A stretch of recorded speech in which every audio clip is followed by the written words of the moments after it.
اس کی ابتدا یہ مشرقی ملکوں سے ہوگی کہ وہاں سے کالے جھنڈوں والے مجاہدین نکل کر سارے عالم پر جائیں. یہ ترمذی اور دلمی کی روایت ہے. حضرت عثمان رضی اللہ تعالیٰ عنہ لا تقوم الساعة حتى تطلع من خراسان راية سود.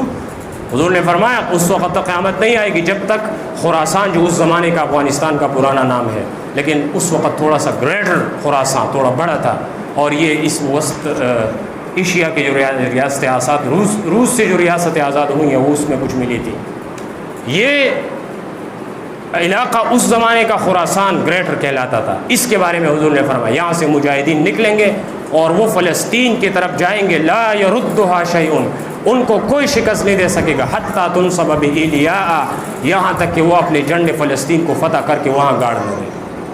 اور اس طرح سے پھر حضور نے فرمایا جو دوسری حدیث میں نے سنائی کہ ساری زمین مجھے لپیٹ کر مجھے دکھائی گئی اور مجھے کہا گیا کہ اس پوری زمین پر آپ کی خلافت کو پہنچ کر رہنا ہے, آپ کی اسلامی حکومت, آپ کی امت کی حکومت کا پہنچ کر رہنا ہے. زوالی الارض فرأیت مشارقها ومغاربها وان ملک امتی سیبلغ ما زوی لی منها. میری امت کی حکومت ہر کچے پکے گھر تک پہنچ کر رہے گی. اور مسند احمد کی حدیث ثم تکون خلاف علی منہاج النبوہ قرب قیامت میں حضور کے زمانے کی طرح ایک زمانہ پھر عدل و انصاف کا آئے گا. حضور نے فرمایا مال اس کی برکت سے اتنا بڑھ جائے گا کہ ایک شخص گھر سے زکوٰۃ کا مال لے کر نکلے گا, گلی کوچوں میں اعلان کرے گا ہے کوئی زکوٰۃ لینے والا, کوئی غریب ملے گا نہیں کہ اس کو زکوٰۃ کا مال دے دے. حتی یرجع بہ الی بیتہ واپس اپنا مال اپنے گھر میں پہنچ جائے گا اور زکوٰۃ لینے کے لیے کوئی نہیں ہوگا. اس طرح سے برکتیں ہوتی ہیں اسلامی حکومت کی. حضرت عمر رضی اللہ تعالیٰ عنہ کے زمانے میں ایک یہ واقعہ پیچھے جمعوں میں کبھی سنا بھی چکا ہوں کہ حضرت عمر کے زمانے میں جس طرح کی کتاب الاموال میں ابو عبید القاسم بن سلام بہت بڑے عالم انہوں نے نقل کیا ہے کہ حضرت عمر کا زمانہ ہے, شام کے گورنر معاذ بن جبل ہے اور معاذ بن جبل اس زمانے میں حکومت زکوٰۃ لینے کے لیے آتی تھی. عاملین کہا جاتا ہے والعاملین علیہا, ان کا جاب یہی ہوتا تھا ان کے. تو حضرت معاذ نے شام جو اس زمانے کا بہت بڑا, آج کا شام 3 حصے ہو جائے, اس سے اس زمانے کا شام بڑا تھا, اس کا نقشہ آپ دیکھیں گے. تو حضرت معاذ نے شام کے ملک جس پر اس کی گورنری تھی, حضرت معاذ نے سارے ملک میں اپنے عاملین دوڑائے, زکوٰۃ کا مال جمع کیا اور طریقے کے مطابق سنت کے مطابق دوبارہ پھر اس مال کو گما کر غریبوں پر بانٹنا. یہ طریقہ ترد علی فقرائہم حضور نے حضرت معاذ کو خصوصی طور پر فرمایا تھا.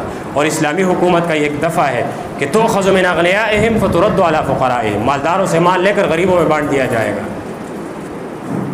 حضرت معاذ نے وہ عاملین کو کہا کہ یہ جو مال آپ نے شام کے مالداروں سے لیا ہے دوبارہ اس کو گھماؤ.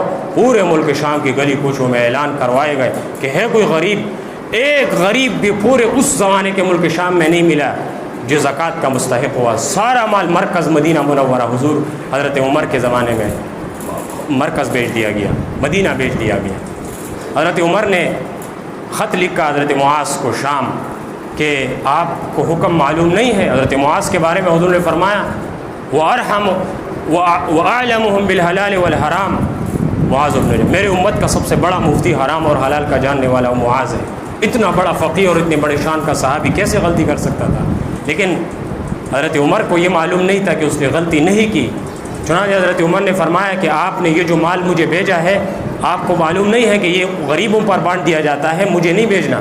لیکن حضرت معاذ نے جواب بھیجا اور وہی مال سارا واپس کر کے بھیج دیا کہ مجھے پورے ملک شام میں ایک بھی غریب نہیں ملا جس کو جو مستحق ہو زکوٰۃ کا اور میں اس کو دے دیتا ہوں. اس طرح سے اسلامی حکومت اور خلافت کی معاشی برکتیں بھی ہوتی ہیں.